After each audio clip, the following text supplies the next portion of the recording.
Good day, Internet. This is DTNS Live for Tuesday, April 22nd, 2025. From Studio Animal House, I'm Sarah Lane. In Studio 7 in Los Angeles, I'm Tom Merritt. And I'm the show's producer, Roger Chang. The Daily Tech News Show Live is made possible by its listeners. Thanks to all of you, including Jim Hart, Mike Akins, Norm Fazekas. And let me tell you, we got two special people joining us today. Two new patrons, Ed and Julie. Ed and Julie, welcome. Yay. So fun. Man, getting one new patron a day is exciting, but getting two? Two? Very exciting. Ed and Julie together again? Listen, five for the would first be time? even more exciting, but hey, we'll take two. Yeah. Take Ed two. They're small. Ed and Julie. You're going to fit right in. I don't know if they're small. They may be normal size, I'm sure. Well, welcome everyone to DTNS Live. Whether you're large or small, we are happy you're with us. This is the show where we discuss the tech news to help us all understand it a little bit better as we go through it together.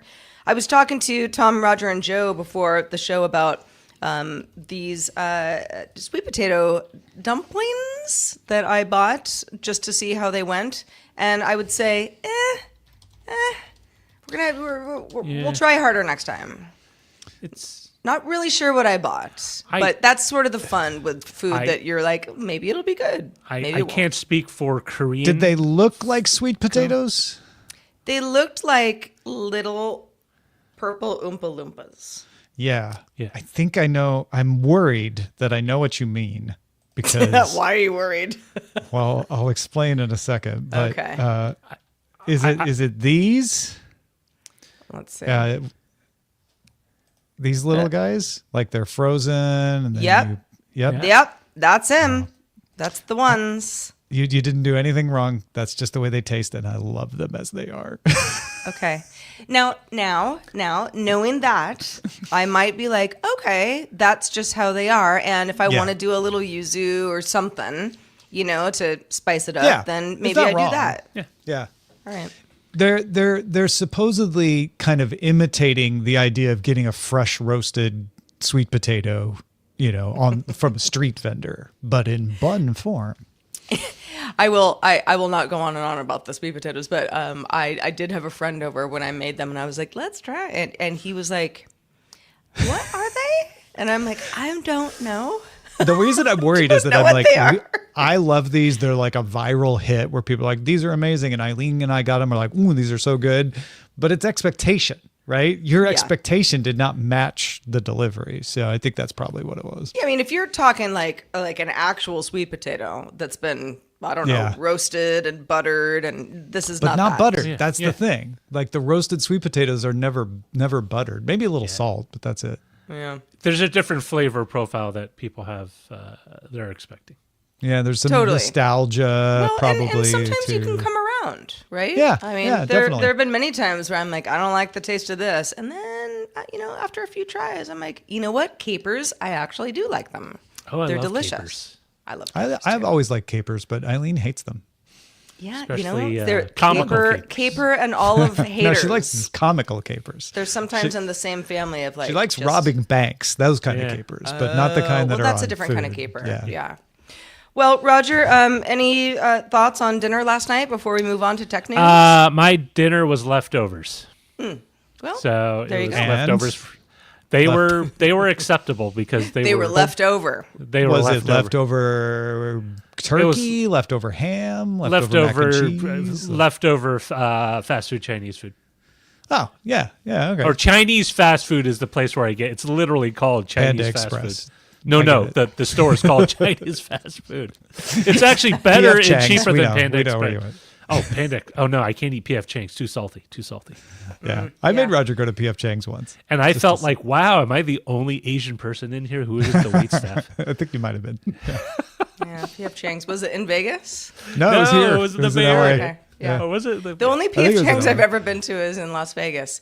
I don't know why, but I've been there like a handful of times. You end up in Las Vegas, you go to places because that's what's close and has tables sometimes. And you're like, I don't know, it's P.F. Chang's. I ate at Benihana in Las Vegas a lot because it was in the Luxor and had tables. Not that it was bad, but it's like, I don't know that I would have chosen it otherwise. Yeah. You don't need the show. You just want dinner. Well, you know what we also want? We want some tech news. We do. So let's get right into it with today's Quick Hits. Counterpoint Research estimates the global PC shipments rose 6.7% year over year in Q1. Hey, the PC is back. Well, maybe. Some vendors were accelerating their shipments ahead of anticipated U.S. tariffs, and there is increased demand for these new Copilot-style AI PCs. Apple and Lenovo led with the most growth. Language learning app Duolingo is rolling out a new chess course that uses quick puzzles and mini matches to teach players the basics of the game. It is designed for various skill levels, so you can know about chess and still enjoy the game, with Duolingo's Oscar character playing you if you decide to try a full game and see if you win. Currently in beta on iOS and English, with plans to expand to Android and other languages soon. Results of a Pew Research survey of people in the United States found that 48% say social media sites have a negative effect on people their age. 48% of teens specifically said social media sites have a negative effect on people their age. But 14% believe that that's not them, that they themselves aren't affected negatively. It's those other people that are affected. Although teen girls more likely than teen boys to say it affected them personally. 55% of parents were concerned about teen mental health, while 35% of teens were. 44% of parents listed social media as the biggest threat to teen mental health. 22% of teens listed that. Teens ranked bullying second most often, while parents ranked technology generally as the second threat. The Washington Post has partnered with OpenAI to integrate its reporting into ChatGPT, at least to some extent. The deal now lets ChatGPT display summaries, quotes, and links back to Washington Post articles in response to certain user prompts. Around 20 other news publishers have also partnered with OpenAI in the same or a similar way. Google has decided it's better not to ask you if you want third-party cookies, so it's not going to roll out the new standalone prompt for third-party cookie choices in Chrome.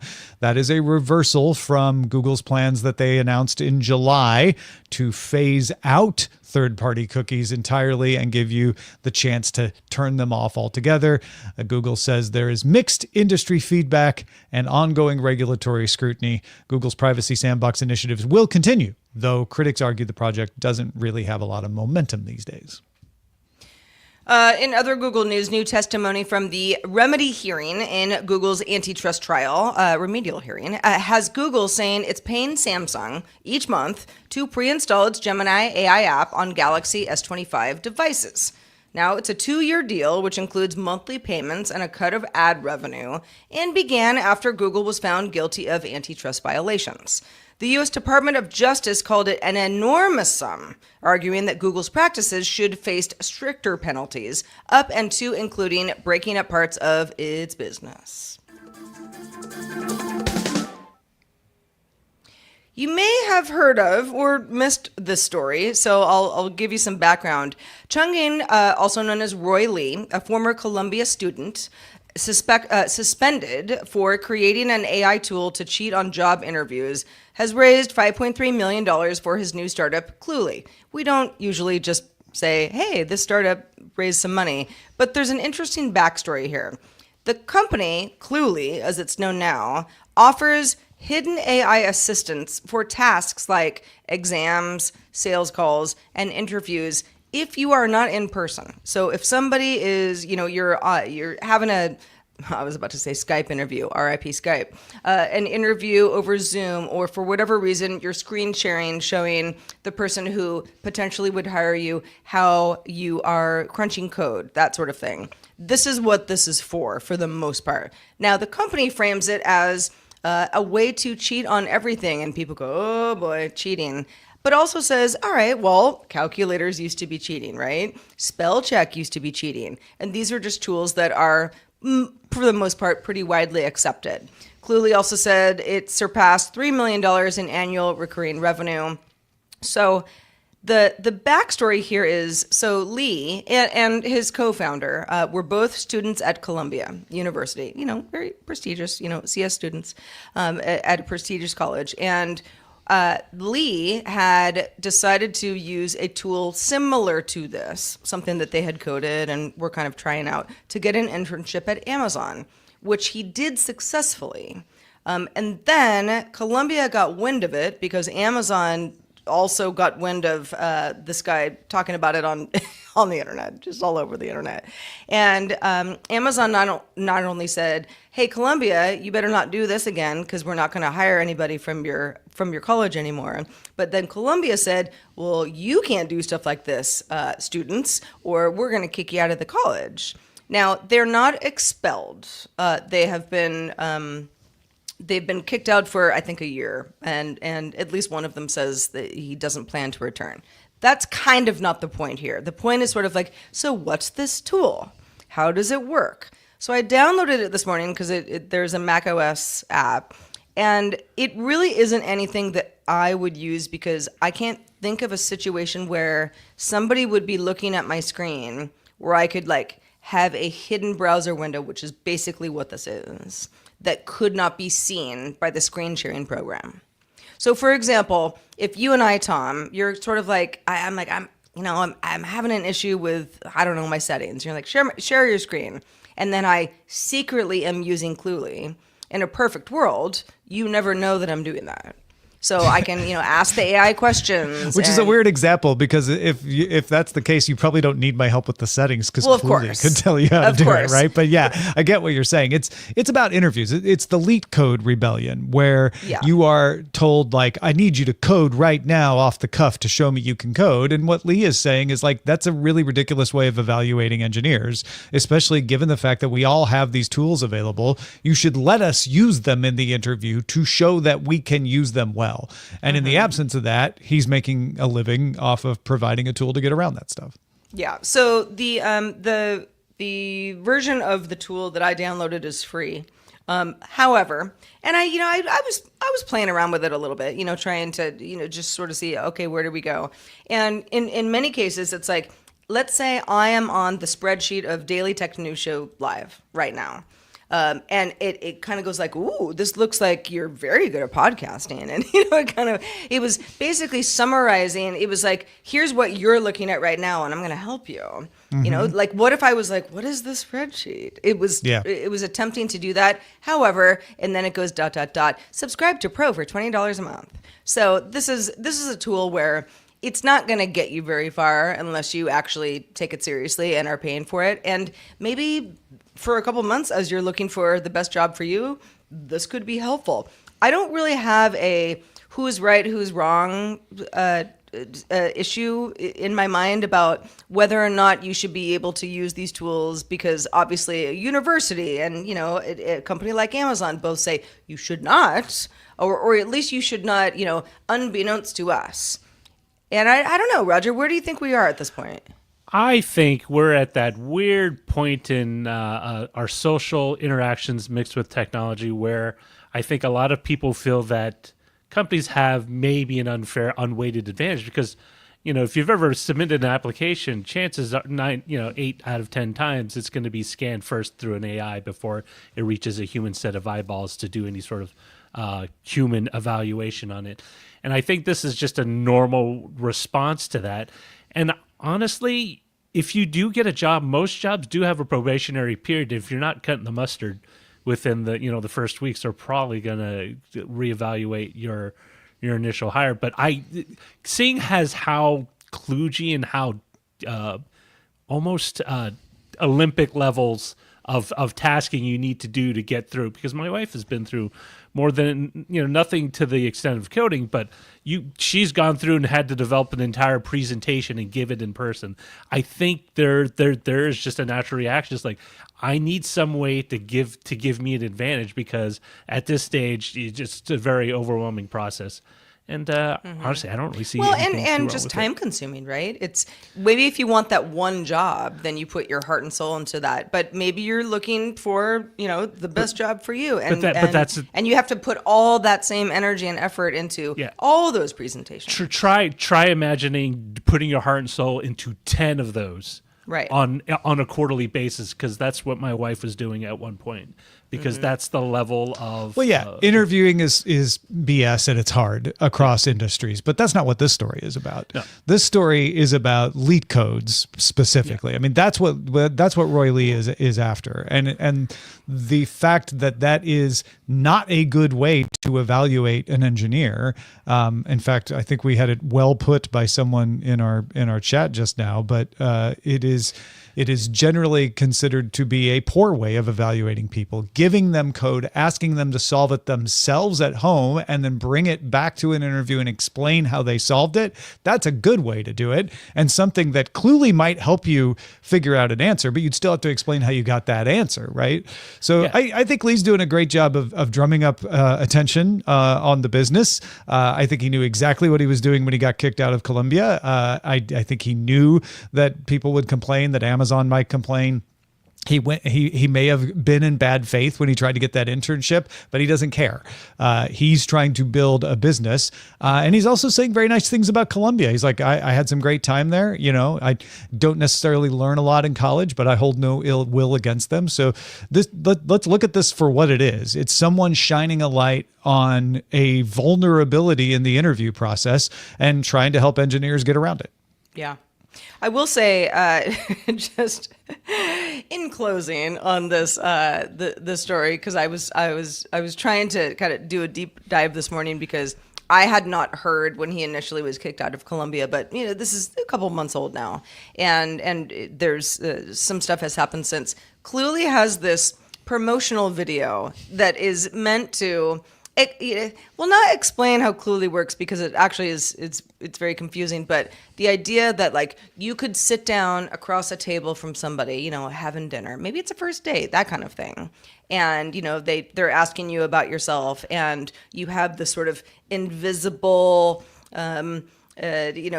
screen that no one can see except you, that's giving you, little tidbits about who you are, what you do, and maybe they like art, I could say something about art. So I watched this before I really did that deep dive, and I was like, oh, are they like smart glasses? Is this something that you wear and then you see what you're, supposed to say so that you can quote unquote cheat and be the person that you're not? It is very much not that. So if you watch that video, enjoy it, I guess. It's kind of funny, but it is very much not this. This is something that you run as more or less an incognito browser plugin.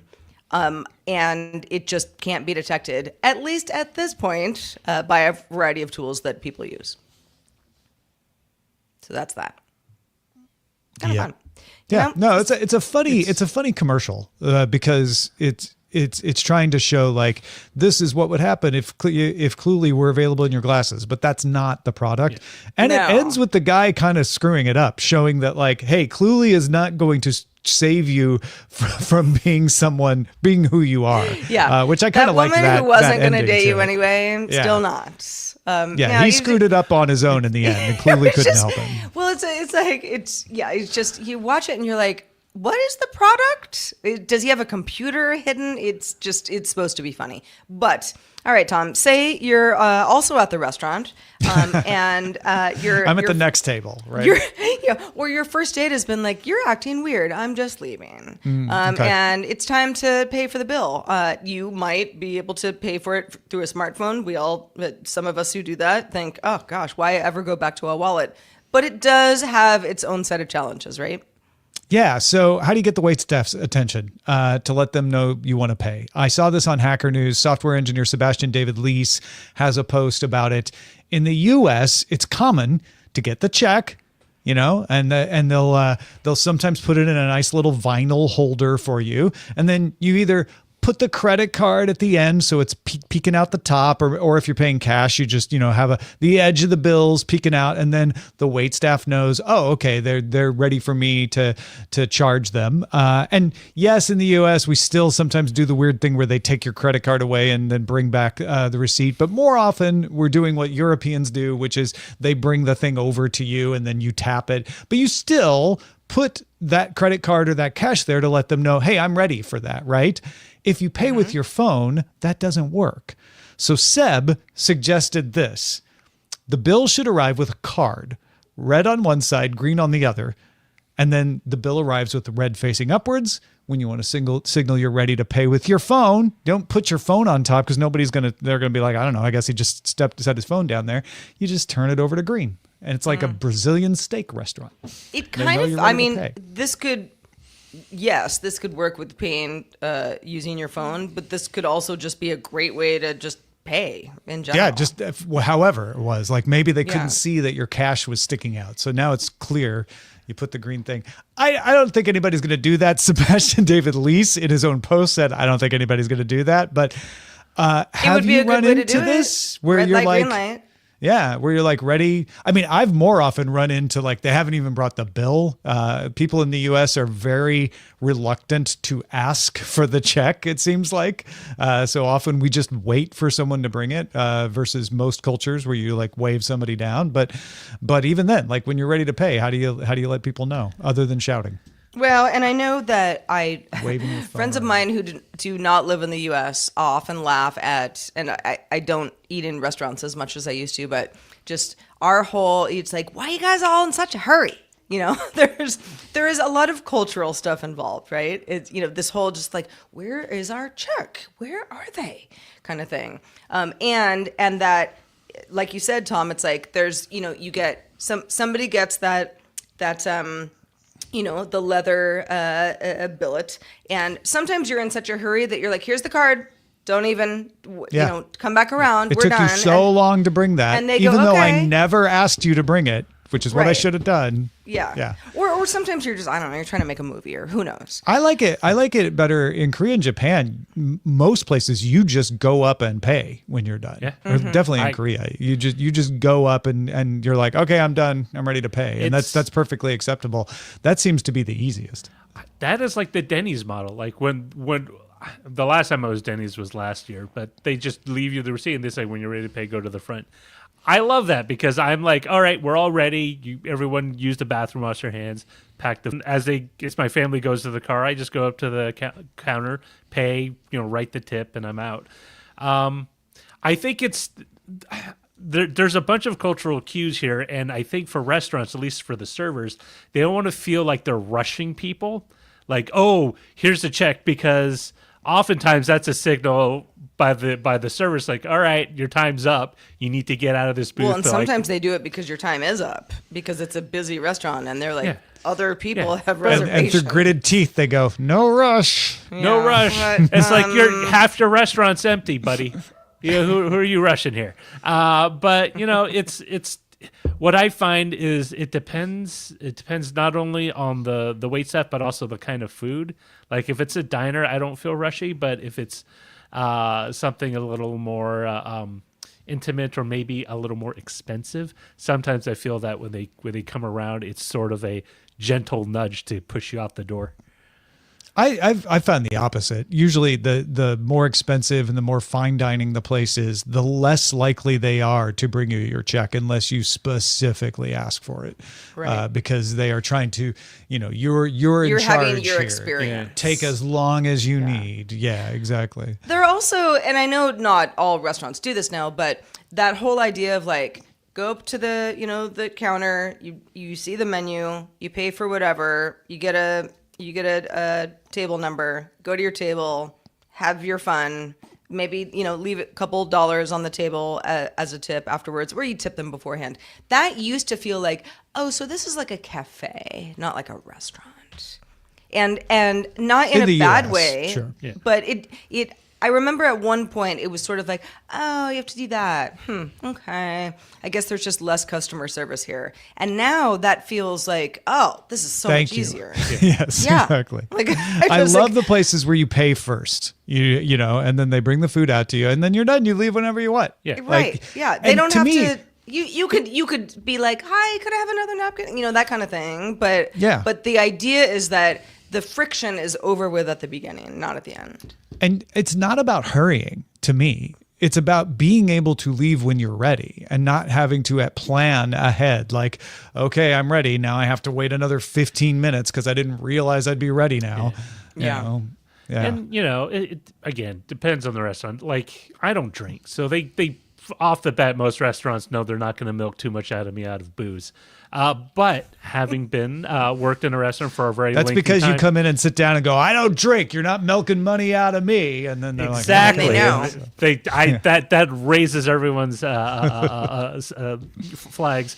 But like, in certain establishments, hey, would you like another bottle of whatever, or would you like, because you can think, you can, the server can easily squeeze out another 100 in a tip or so. But in today's kind of hurry up and go thing, I actually do like paying first, We've spent a lot of our time talking about the getting of the check, whereas what Lise was talking about was like, you have the check. Yeah. Now you want them to know you're ready to pay it. Honestly, what we should do is go, I'm ready to pay. In lots of cultures, that would be acceptable. It's just weird in the U.S., which is so outgoing and we're gregarious in so many ways here. But in this one way, people often don't do that. I like the green bread. I like the little Brazilian steakhouse thing. I think that's pretty good. Although it wouldn't work in a Brazilian steakhouse because they would just think you're ready for more meat. Let's do it. My little quirk is, do I pay you or pay at the front? And that's usually when they give me the thing like, oh, here. I mean, in a perfect world, by the in a time perfect you're world, done it'd be free, eating, right? And you wouldn't have to pay anything. And you're paying with your phone. The bill gets paid on your phone, and you just get up and leave. Yeah, perfect world. You've got the device at the the whole thing is in your pocket already. I've had that before where you actually order on your phone, they bring it to you, and then you can pay on the phone. Like they have a QR code on the table. Yeah. Granted, not everybody wants a QR code. Some people, there's a little QR code backlash going on, but I like that. If I can I can pay here. Look, it's all there. That's Kura Sushi, one of my favorite conveyor belt sushi places. You can just scan a QR code off of the little display where you were ordering stuff and then pay right there on your way out. Love it. And here it comes. Yeah. That's the solution. Yeah, there you go. Sushi. That's the solution. The sushi. The sushi. The sushi. Yeah. Yeah. Anyway, you should probably join in the conversation about this on our Discord to tell me why that was a horrible pun. So do that by linking your Patreon account at patreon.com/DTNS.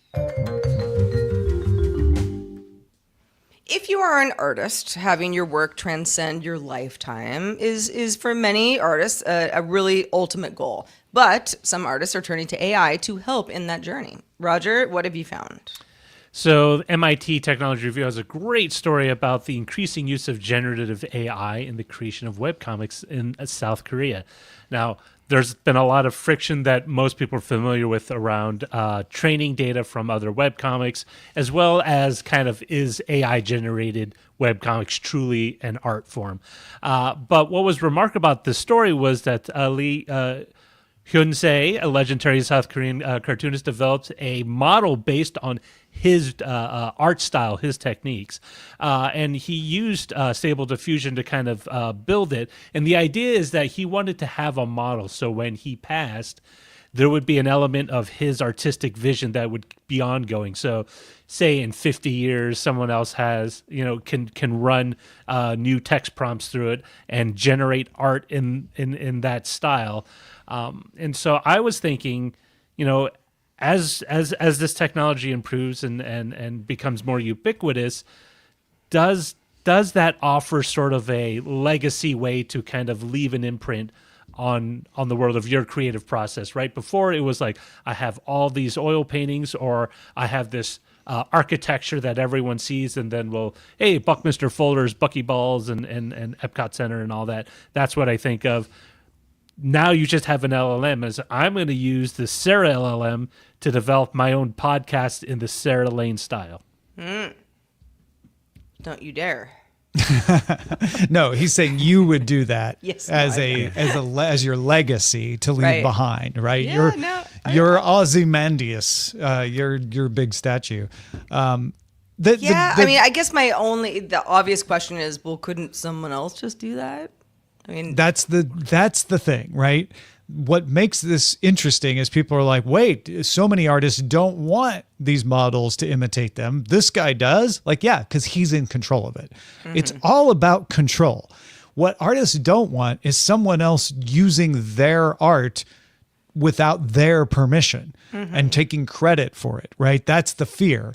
But what this guy's doing, I think, is really wise, which is like, let me jump ahead of that and use this to make me immortal, so that I train my staff to know how to make comics in my style, using my style in a way that I have worked with and molded, so that it will keep making good works after I'm gone. Because Roger, it's not just like push a button and the webcomic comes out, right? He's created a whole procedure about it. Yeah, he's created a procedure that involves other people. First, he has the AI model generate illustrations as well, based on the tech prompts and reference images, and provides cues for the positioning of the characters, their gestures, and all that. The second step is Lee's students then come and curate the output. And so they edit the illustrations, tweaking them so they are more less stiff and a little more organic. And then Lee comes in after the many rounds of refinement and regeneration of the prompts, and he adds his final touches. So in the same way that a chef would train junior chefs on his style of cooking, their recipes and all that, they come in finally to do and manage and make sure that all the pieces are there that are befitting of their vision. Yeah. And I think it's actually kind of cool, because if you, for example, there are a bunch of Van Gogh generative AI, image generators that purport to do a Van Gogh style, but mostly it's just some sort of riff on Starry, Starry Night. And it's more of what Van Gogh's thinking process, his vision, his idea of what his artistic venue would be.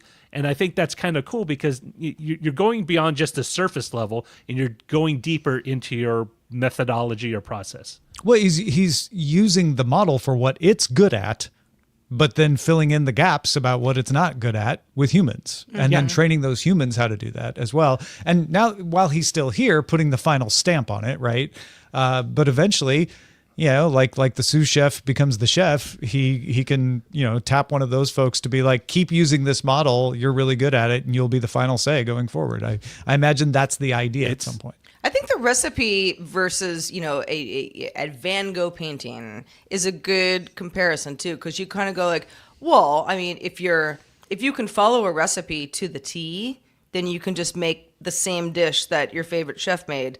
Although we all know it doesn't really work that way. Yeah, anyone who's ever tried that knows, like, oh, wait, I didn't cut it quite the same amount. Oh, right. I did it the exact same amount of time. Why didn't it work? Oh, maybe your heat was a little different. Maybe there was some other. Yeah, like, no recipe captures all of the elements of it. Exactly. You can get close. I mean, you could study Starry, Starry Night for the next 10 years and then try to replicate it and maybe do a pretty great job. And there are people that literally get paid to copy. Like there are people that do the reproductions, not just straight up lithographies, but they paint but all they're doing is aping the very surface level. I see that painting, I'm just going to copy it.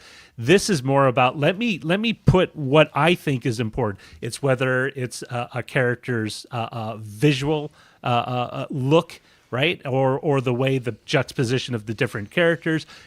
I think it's a much more meaningful way to kind of approach this. And I think, Tom hit the nail on the head. It's control, right?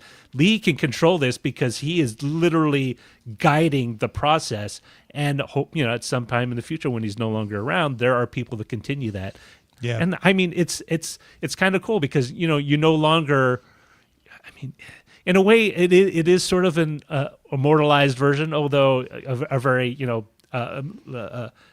just a percentage, an aspect of what you were. But I mean, still kind of nice, maybe. Yeah. And it will not just make a copy. It will make, like, if Lee Hyun-se came out with a new manga or a new webtoon, it would be a different it'd be different than his previous work. It is every time, right? And so that's what this is going to be able to perpetuate. Is it's not just a copy. It's not just like, oh, I see they took parts of this work, parts of that work, parts of that work. This is a new idea.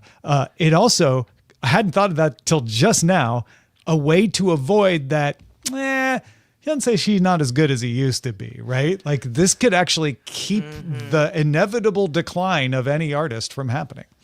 Keep it fresh. I mean, can you imagine have such a good day like LLM where it's just, that sort of conversational, insightful.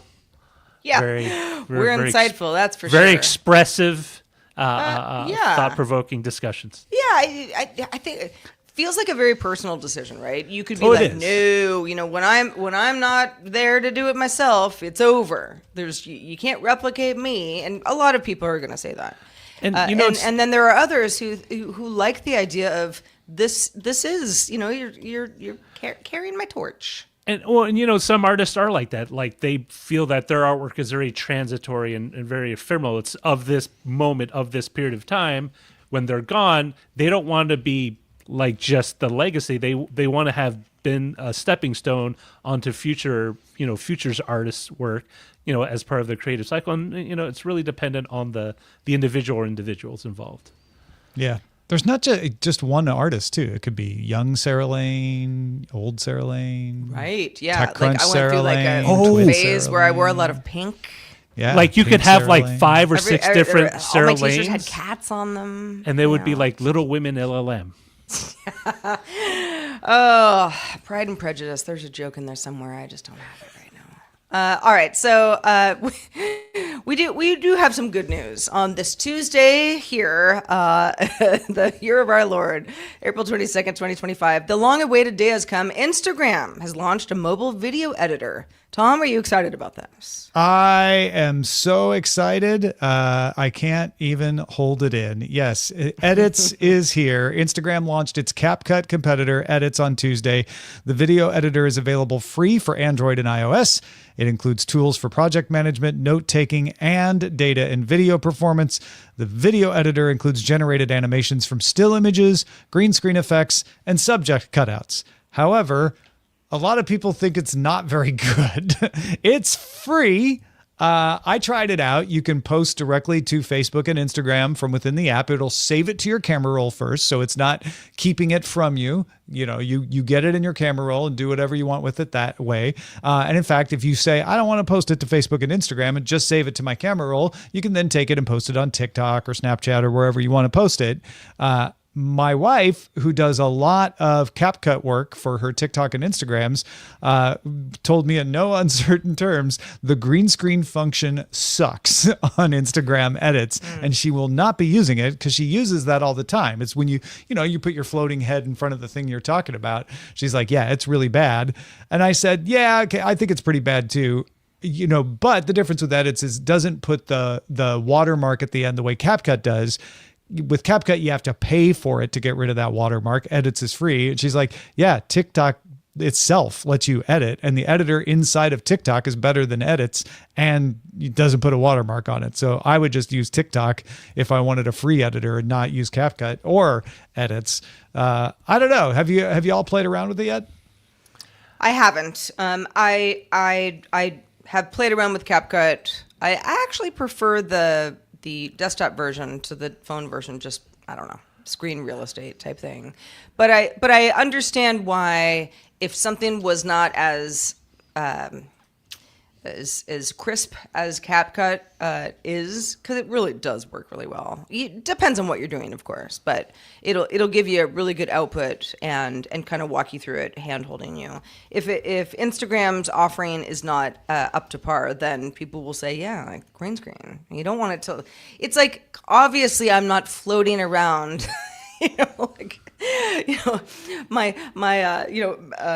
My upper body is not floating around this other video. Everyone knows what it is, but you want it to look as clean as possible. Yeah, I mean, like if you're going to offer an in-store brand, it needs to perform at the same level or better than the competing brand, because it does. Usually the in-store brand is like, Well, no, it's and not quite as good as the competing brand, but it's cheaper, and that's kind Well, of what and- but- Edits but- is. yeah, but that- but it's that- the but- Kirkland, it's the president's choice. It's a president's choice. I mean, I'm not going to besmirch Kirkland because they have some stuff that is pretty good. But it's, I mean, this is the thing. If you want people to move over, it needs to be compelling enough. And if your floating head is a little uneven, or you got some little blobs that didn't get neatly cropped away, it's probably not going to attract that same level. This could very well be a first phase, and hopefully they'll roll out something better. But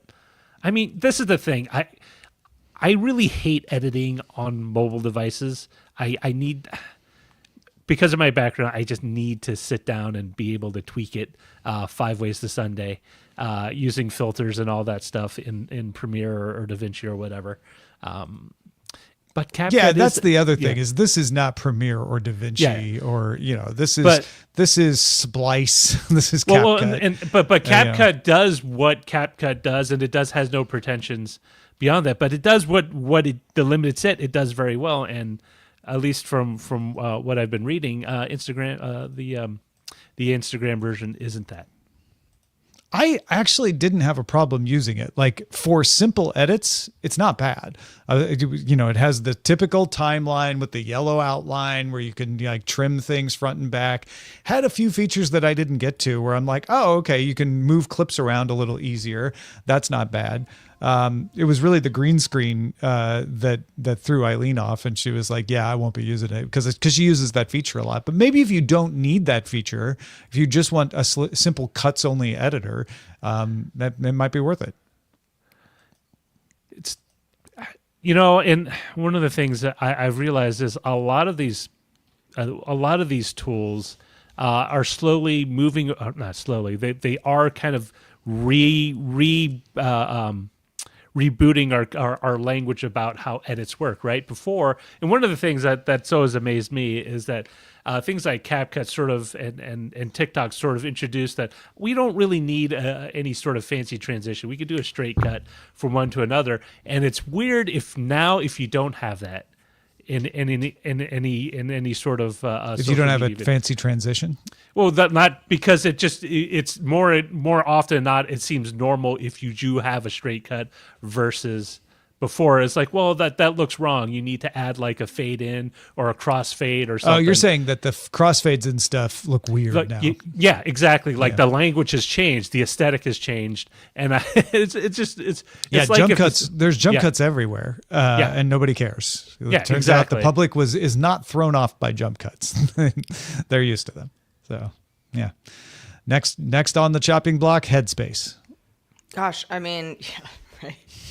The whole idea of a jump cut, boy, I mean, we could go back into media aesthetics, but that used to just be like, oh man, I mean, you can't do that. Mr. Zettel, you got 10 points off. Yeah, I mean, he wrote the book and lambasted. You got to cover that, or it just, oh man, you don't know what you're doing, and I mean, with some exceptions, of course, right?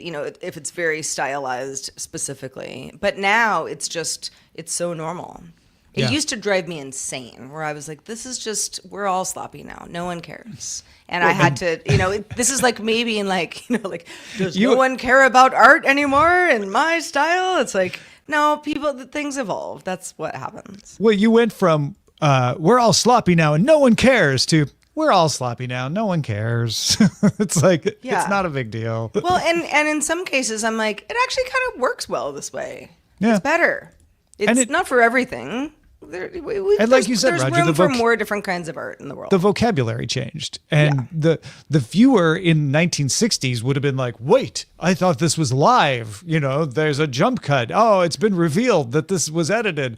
Whereas now everybody's like, no, I assume everything is recorded and edited. So I don't care if there's a jump cut. It just means that I don't have to sit here through something that was bad. Like I know they've edited it to make it clear, and I appreciate that. It's almost like the jump cut is a sign of quality editing at this point, which is weird to me.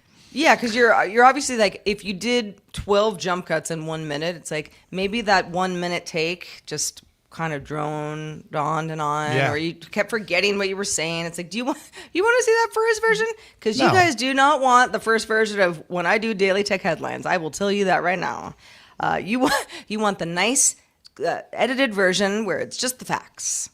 Well, and it's interesting that authenticity is valued above everything these days, right? That's the whole vlogger culture. But jump cuts, you would think would be showing a lack of authenticity, are not a problem and don't show a lack of authenticity in any way. But I think it does, though, right? Because it shows most you. people do not see jump cuts as a lack of authenticity. But that's what I mean. Like that's what I mean. It shows a sign of sincerity because I see. I'm not trying to impress you. I'm not trying to pull the wool over your eye. This is just me. All of it. Yeah. I'm Take not me as trying I to am. pretend I didn't edit it. Yeah. That's There There is. Gosh, there was a movie some time ago. I'm gonna forget the name of the movie, but the whole thing was done in one take. It was like a Spanish girl who's in Berlin. God, it's a really good movie. I was thinking of that World War I movie. Well, there was No. Rope by Hitchcock too, so it's not like there's more this than is not one, the first movie but to do it. Yeah, but it was. I watched the movie because somebody had said, "Oh, you'll like this, Sarah." It's kind of weird, and I'm watching it and I'm like, something's kind of strange about this movie, and I just don't get it. And so I think I'd paused it and like went on the internet, like, what's the, and I was like, wait a second, one take? Is that what's been going on this whole time? Like, because my brain was like, this is sort of weird. And yeah, it's remarkable. There's another TV show that, Adolescence, same thing. They do one takes for each of the episodes. I don't know if anybody's been watching that show. It's a British show. It's good. But stuff like that now is like, whoa, what a novelty. Where back in, whenever cameras were invented, it's like we weren't editing things. Jump cuts was like because somehow somebody spliced the tape accidentally. Well, it's very interesting to learn how the history of editing came about and what was considered to be the correct way and the incorrect way, and all that's just totally evolved with time. From film to television to personal devices like smartphones and stuff. It's very Russian incredible. Ark, Boiling Point, and Lost in London. Examples of films filmed in one long take. Rope used multiple shots, but hid the seams so that it didn't. Victoria. That's the one you were after. 2015 German crime thriller film. It's an adult movie, rated R. But boy, once I figured that out, I was like, come on, there's no way. Well, they can't do this for 2 hours. They did. But that's the magic, right? Because it's not what you see, it's what you know about it. It's like, wow, they did all this in one take. You're thinking of all the production, moving people, sets, and all that stuff. Yeah. Lost in London was the one with Woody Harrelson where they filmed it live and streamed it on the internet while they were filming it. Oh, I didn't see that. Heard about it though. Yeah. I've also heard that people like to send us their thoughts in our mailbag. They do. Scott is an example of just such a person who emailed us this suggestion regarding what we do with our old tech we talked about on Monday's show. Scott wrote, I know Roger wasn't asking, but in DTNS Live 5002, he mentioned drilling holes in old drives before recycling them. Another option might be to use VeraCrypt to encrypt the entire drive. If you throw away the key, that drive is just random noise. Roger, explain why you would go to the extent of drilling instead of just scrambling the data. I've only you can do multiple overwrites with VeraCrypt, so that they can't even recover it. All that. I originally did the drilling before I found out I could take the magnets, and that was because of Patrick Norris. Like, only real way to be secure is just to drill a hole in it. The thing is, you wear out your bits pretty quick, and I realized there's magnets in there, so I open up the drive. It has a nice sound because it's vacuum sealed. I pull out the magnets and then I have fun for the next minute putting it on the platters in different positions. So I figure about after like 2.5 minutes of that, it should be scrambled pretty good. And besides, unless someone really wants it, they're going to have to reconstruct the drive from old similar drive parts to get the data, and my old save game copies of Doom, as well as maybe some desktop wallpaper. Probably not enough trouble. But is there a reason to do any of that instead of just doing the multiple writes? The multiple writes takes time. For me, it's easier just to pull apart the drive and pulling apart takes less time for you. Oh, it takes me like all of 10 minutes. Yeah, and it's fun. Oh, and then I get the magnets. Yeah, and you Do put them they on end your up fridge. in your fridge? Yeah. Oh yeah. I have 5 magnets on the fridge. Oh yeah. Do they ever? I mean, come on. You should see his Glad fridge. you It's all asked. magnets now. If I could do the video game thing and take all that like junk and recycle it into like new steel or iron products, that would be great, but I can't. So I take the magnets. Well, Roger has a bunch of rare earth minerals in his house. He should talk to the local government about. I have You hard drives, I have a pound worth. That's obviously worth something. yeah, it's worth something. If Here's only your to nickel. you. If only to you. Or your kids, you need magnets. You Put need it in a art- pillowcase artwork and it up makes on a nice bludgeon. up on the fridge. In the same vein, Anon Jr. also commented on this discussion, saying, "For a long time, when I moved to a new computer, the old one became my media center PC. And when the old media center PC then would become the home Minecraft server. Then the old Minecraft server would be stripped of useful parts and the rest sent to the e-waste section of the dump. I've also given clear, useful older tech to family or friends who could get use out of it. I'm a little overdue for a purge of old cables, cards, memory sticks, etc. I think you're not alone in this, Anon Jr. He says, when I last went through some old power supplies that were too old to remotely power anything recent, I harvested the wire to use in guitar wiring." Oh, that's interesting. Yeah. Copper guitar wire. Yeah. I'm going to assume you know enough about this to make the wires work like a guitar wire would, but I've never heard of such a thing. That's so cool. I'm assuming he's rewinding them out to make the correct tension. I knew a guy who worked when I was interning at Click 3X or West, their West Coast division. You were interning is fine. I was Doesn't really interning. We had a bunch of extra parallel cables we were using to connect all the servers, and we just gave it to him because they was filling up our storeroom. He said, "Oh, this is great. I'll just strip the wires and I'll just use it to connect all like his electronic projects. Strip out because a parallel cable has like 24 individual wires in it. Take them out, and you can just use the copper wires for something else." Well, I have a drawer of cables that I have committed to myself, and I am my only judge in this, that I will not store more cables in it than the drawer can fit. I will not add a new drawer. And when it gets full, I go through and I get rid of cables that are so old that I will never use them, right? A bunch of USB minis and, serial cables and stuff. But I always keep one of each cable. Just in case. Just in case. No, I'm the with you on that problem because is you I've never lived know. long enough that now takes up a good chunk of the drawer, and I'm like, okay, this is getting harder and harder to I have maintain. like 7 FireWire cables and no FireWire products. I to only plug keep in. one fire. I have one FireWire cable, and I don't use it. But that was one where I finally am like, nope, don't have any FireWire devices going right now, so I'm getting rid of all but one of them. I have one FireWire. Well, I probably have more than one, but I have one that I know where it is because I have an old camcorder that used to be my webcam. In the days where that's still what we were doing. When you wanted something to be like better than FaceTime at the time. Yeah. And it just it was old enough. It was like FireWire. That was the way to go. And I still have the camcorder. In fact, I don't know where it is. It's right here. Right behind me. And I'm like, I don't know. I'm probably never going to use it again, but I might. You never know. You could come across a DVC Pro deck or something, and you like, just never I gotta know. ditch all these tapes. I'm definitely with you on that. Like, I don't want to get rid of all of this, just most of it, and most of it ends up being like USB-A, where I'm like, I just, at Do you have this any point, standard USB-B? Yeah. No one Yes. talks about USB-B. Yeah, I That's do. the one for printers, right? The printer side. That's the boxy one. Yeah. I have There's also 4 a of them. mini B, but I'm talking about the standard. I have 4 of them because I have a USB printer that I need Yeah. to plug in occasionally. I mean, printers don't use them anymore, but they used to be printers and cameras a lot of times. Cameras, but it It's might.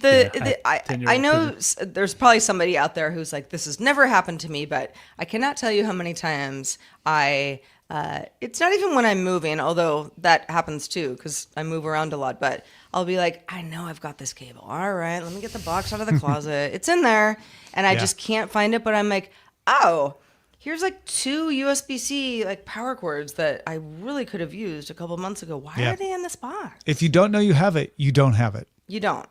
Yeah. Yeah, you don't. No, they don't call out to you. Hey, Sarah, you need an extra one? We're right here. No, you just find them 3 years later when you don't need them anymore. They might as well have gotten rid of them. Well, when it comes to management of not only cords, but just all your tech, whether it's old or new, or, how do you do it? Do you have a system? Should we know about it? Please send your thoughts our way, because we obviously could use the support. Feedback at dailytechnewsshow.com, and anything you have on your mind, just send it our way. We love to hear from you. Thank you. Parents in their life, they have to name a child 2, 3, maybe 4 or 5 times. We have to name our child every day. Every day. Every single freaking day, Monday through Friday. We do get weekends off. So thank you for helping us at dtns.showbot.tv. If you watch or listen live on Discord or LinkedIn or YouTube or Twitch, you can go to dtns.showbot.tv and vote on submitted titles. You can submit a title yourself. Leading the way right now, Batfink 2001 with A Jump Cut Above the Rest. Question mark? I like that. And then Roger's Rare Earth Mineral Emporium from Stealth Dave is right behind them. I mean, if that's a business, I'll be into it. GPEG84 suggested it's not cheating if the tool is allowed. I don't think the tool is allowed, but yeah, no, I get it. Pay as you eat, the Wraith86 suggested. A subreddit for sub-edits. Ooh. From Batfink. The Solsuchian from Stealth Dave. Wave your phone to pay, JPEG. That's a good one. Uneven floating heads. Larry in Atlanta. Sarah, what did we go with? We went with Batfink's A Jump Cut Above the Rest. Thank you, Batfink 2001. Also, big thanks again to the folks on Twitch, the folks on YouTube, the folks on LinkedIn, and the folks on the Twitch. I already said Twitch, but I'm going to say it again because PC Milesy just cheered us with 50 bits. Yay. Norm Fazekas resubscribed with Prime for the 59th month. Zoe cheered us with bits. Technique gave us a shout out. Want to thank Technique for that yesterday. Big thanks to everybody who watches us. We appreciate you. And a big thanks to our patrons at patreon.com/DTNS. Are you hanging out with us over on Apple Vision Show? Which is me and Eileen Rivera, the co-host. We hope so. We've got a bunch of fun episodes planned. So join us live if you can. We do it on Thursdays right here after DTNS Live. And you can also get subscribed now to watch or listen at your leisure at applevisionshow.com. You can also watch us live here on DTNS Live, Monday through Friday at 4 p.m. Eastern. Like Tom said, we have to name a child every single weekday, and we need your help. That's 2000 UTC, and you can find out more at dailytechnewsshow.com/live. Back doing it all again tomorrow with Scott Johnson joining us, talking about why reviving old PC IPs, gaming IPs rather, makes smart business sense. I got cables in the brain. Talk to you guys tomorrow. The DTNS family of podcasts, helping each other understand. Diamond Club hopes you have enjoyed this program.